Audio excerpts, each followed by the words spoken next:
అందరికీ నమస్కారం. నా పేరు విష్ణుప్రియ. నేను 2వ తరగతి చదువుతున్నాను. ఈరోజు నేను ఒక కథ చెబుతున్నాను, మీరు వింటారా? అనగనగా ఒక అడవంట.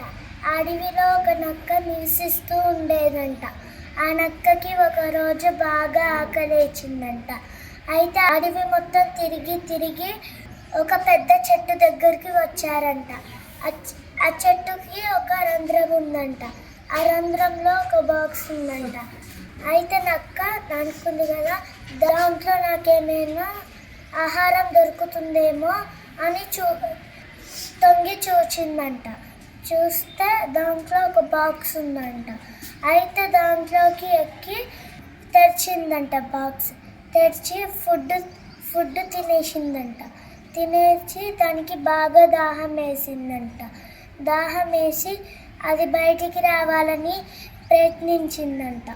ప్రయత్నిస్తే అది బయటికి రాలేదంట. బయటికి రాకపోతే దానికి అప్పుడు ఒక ఉపాయం వచ్చిందంట.